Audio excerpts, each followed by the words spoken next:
ওই মধু, আরে ওই মধু! ভাইয়া, ভাইয়া, ভাইয়া, তোমার কি হয়েছে ভাইয়া? আমার জান বাঁচাইতে গিয়া কাসেম বুক পাইটা গুলি খাইছে।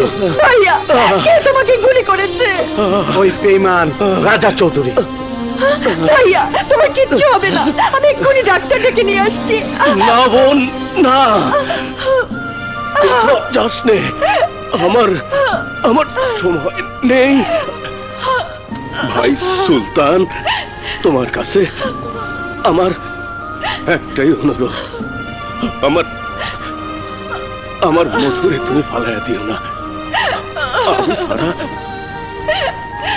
আমি সারা ওর তো আর কেউ নাই।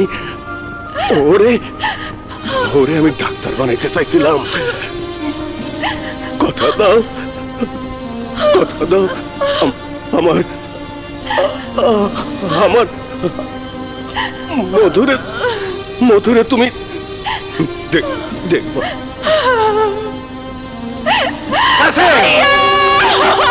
কথা দিলাম কাসেম, কথা দিলাম। কান্দিস না মধু, কান্দিস না। ওই বেঈমান রাজা চৌধুরীর আমি ছাড়ুম না, আমি ছাড়ুম না। না, আমার ভাই খুন হয়েছে, বদলা আমার, প্রতিশোধ আমার। ওই রাজা চৌধুরীকে শেষ করব আমি। ওই মধু, রাজা চৌধুরী কি গাবতুলি বাজারের মাউছা নাকি যে টুকরিলে যাইতাছে আর তুই ফুটুস করে ফুটাই দিবি? একা মাইয়া মানুষ, তুই কি করতে পারবি? এক নারীর প্রতিজ্ঞা, এক প্রতিজ্ঞাবদ্ধ নারী হলো ধ্বংসের প্রতিমূর্তি। ভুলে যেও না, হেলেন ট্রয়নগরী ধ্বংস করেছিল, সুলতানা রাজিয়া রাজ্য জয় করতে হাজার হাজার শত্রুকে ধ্বংস করেছিল। আমিও সেই নারী। তয় আমিও তোরে কথা দিলাম, এই সুলতান ভাই তোরে বুলেটের মতন শক্তিশালী বানায় দিব, কেউ তোরে আটকাইতে পারবো না।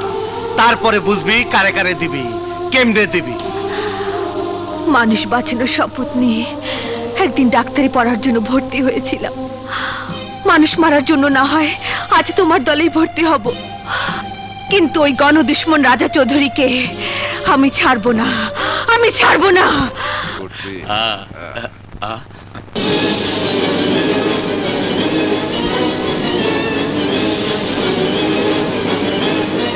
কে তুই?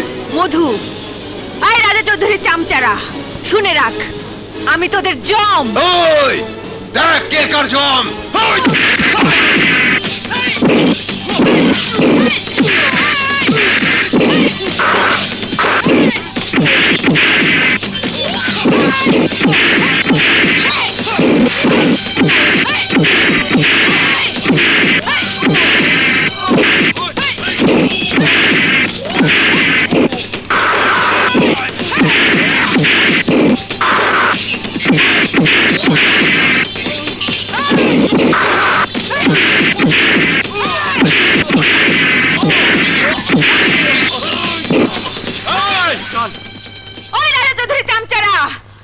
চৌধুরীকে বলে দিস, যতদিন এই মধু বেঁচে আছে ততদিন তোরা শান্তিতে থাকতে পারবি না, শান্তিতে